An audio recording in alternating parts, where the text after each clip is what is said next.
Hey guys, Dov here, back with another core unit for Total War Warhammer 2, and of course today, well, if you can see them, can you see them? Oh, where are they? Oh, duh, they're right here. Haha, just kidding.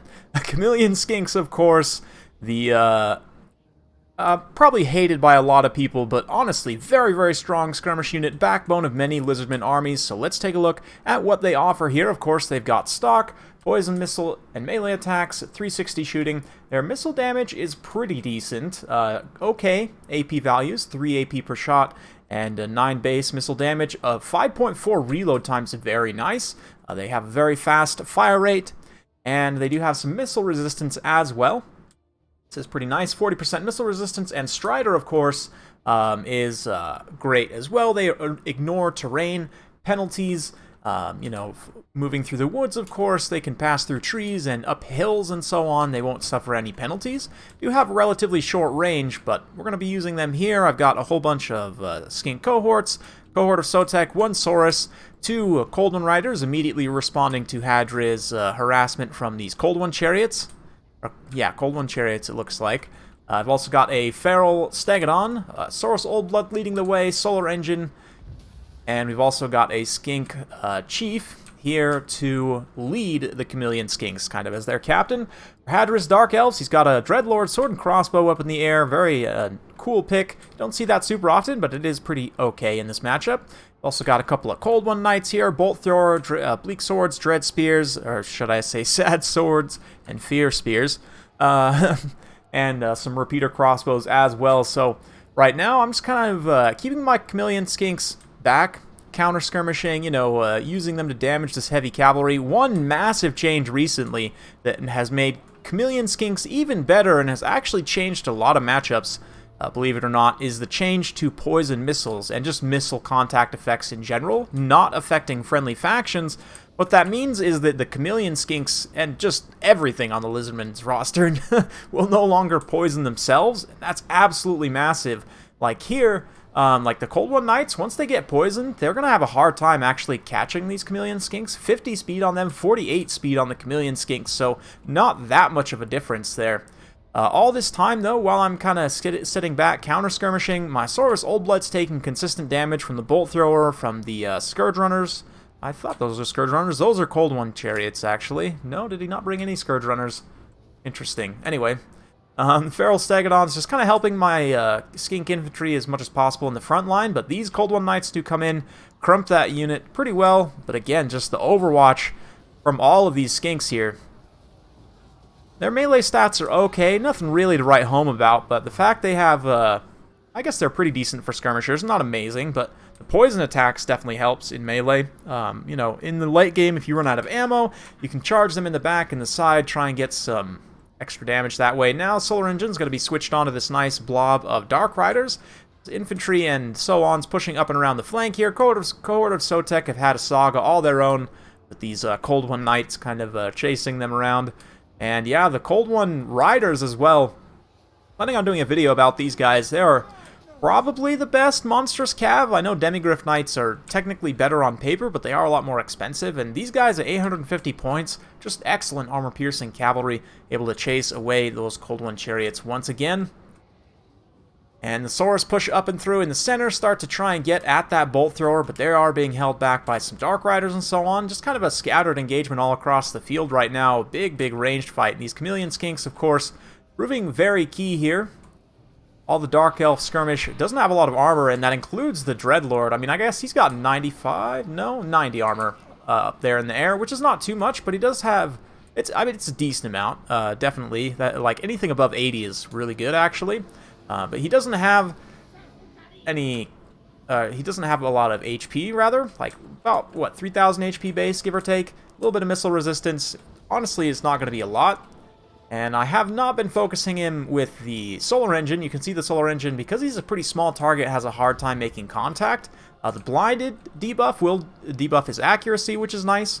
But the melee stat debuff won't be too impactful since I don't have anything to chase him in the air. But just between him and the Bolt Thrower, they've been able to finish off this Saurus Old Blood basically without him doing much damage at all. Like, I think he's got just a handful. Yeah, 5 kills. Not great, definitely. Dreadlord does have pretty long range with his crossbow too. Saurus comes back with like 60 HP left, and here comes the volley of dark arrows. Old blood goes down. That is my lord gone, but a lot of the Dark Elf forces are starting to get pretty thin. He's got a handful of Dark Rider repeater crossbows left, but my backbone of Chameleon Skinks is still intact. Despite all the charges they've taken, you know, from Dark Riders and from the chariots and stuff, been able to just keep them on the move and keep them fighting with enough support that they're still here. Gotta love the Skink Chief standing out. They actually do camo into this background. I was kind of memeing at the beginning about them being invisible, but that's actually decent camo if it weren't for the little blue boy tied to their arm, which I guess is where they're getting the poison, right? Anyway, yeah, they're holding out well here, just gadding down everything that comes close. Just can't hold up to the ranged fire, and you can see Hadris is kind of having to hang back with his Dark Riders here, and that's because, I mean, they're just going to get gadded as well if they try and get close to the Chameleon Skinks. And really, I mean, I've already talked about what makes them so good, but I really especially want to draw your attention to their rate of fire, something that you may not necessarily think about, but because it's so high, the volume ends up being very, very strong. They have 68 unit models like most typical infantry skirmishers, but that fast fire rate means that they almost are comparable to something like, you know, a higher model count like a Free Company or Ungor Raider. Well, I guess depending on the fire rate, I'd have to directly compare the fire rate on those units, but just in general, given the ratio of AP damage to fire rate and everything kind of combined, it's a pretty solid. Stock and the missile resistance means they're pretty good in a counter skirmish as well. Like, they can counter skirmish almost as well as like Bugman's Rangers, maybe not, but it's pretty close. The range is kind of their biggest downside, but because that volume of fire is so high, as soon as something gets in range, it gets absolutely gadded. And of course, shooting 362 is not as big of an issue having low range, because you can continue moving when something gets close. And you can see the Dreadlord, he's come down, just eaten all of the rest of the blow darts, and the Solar Engine's also out of ammo at this point, but pretty far ahead on the balance of power. Just all of these Chameleon Skinks now, I mean, the Dark Riders can't really fight them in melee. There's just a handful of tattered infantry here. They also are going to have a hard time fighting the Chameleons in melee. There's, what, 2 full healthy units here? Not fully healthy, but, you know, in comparison. And not to mention the cohort of Sotek is also here, having made their way around the battlefield, just absolutely journeying, you know, to and fro, and have survived most of their encounters pretty well. Oh, and the Stegodon, too. Let's not forget about the Feral Stegodon here. Harmonic Convergence and Cold-Blooded. 54, 56 on the stats. Gets charged by some cold... Oh, man, it just kills all of them. Oh, man. I didn't know he had that many splash attack targets. He literally killed all of them. Good job, Stegodon. Oh, man, that was great. That was very, very pure. Anyway, Dreadlord's going to keep shooting as long as he can up here in the air, but pretty soon he'll realize that it is largely useless. Let's have a round of applause for the Skink Chief as well. Still has tons and tons of ammo left. You guys remember back when Total War Warhammer 2 first released and the Skink Chief up on the Pterodon was like the worst thing in the entire game? See, I think he had like over 100 ammo or something ridiculous like that. I think he maybe still has over 100 ammo. Yeah, I'm not sure. We'll have to look at that another time, but kind of ridiculous how much damage he can put out over the course of a battle.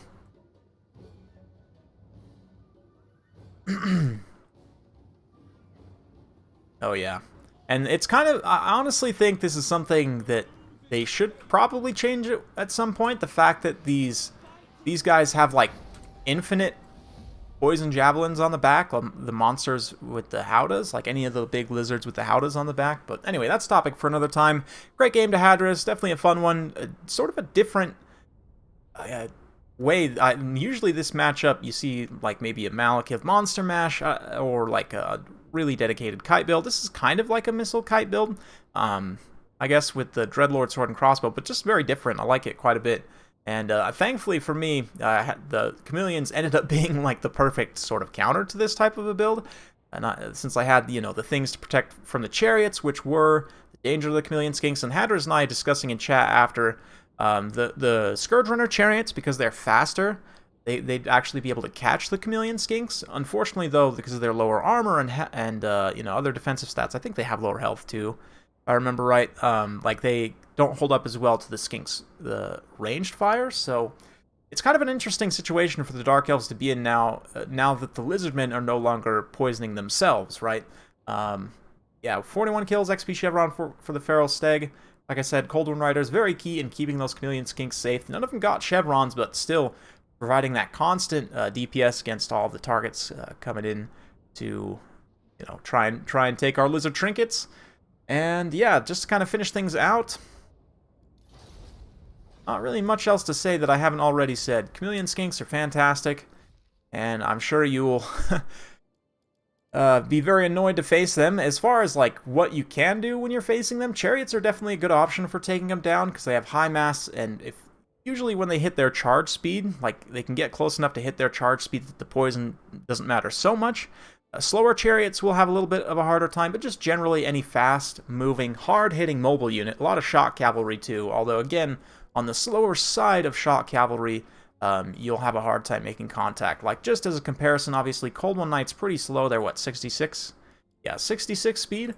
So they're going to have a harder time, but if you compare that to something like, let's say, Bretonnia Knights tend to be a little bit faster in comparison.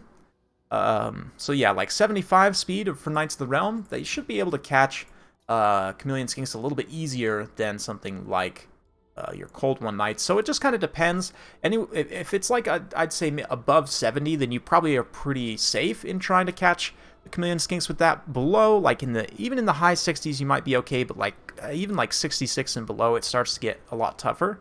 And even, too much below that, it'll fall off entirely to the point where you can't catch the Chameleon Skinks at all. So any fast-moving, mobile units, they do have stock, but if you can keep a unit scouting them and spotting them, then obviously artillery does enough damage that their missile resistance isn't going to matter at all if they get, splatted by a grudge throw or rock or something.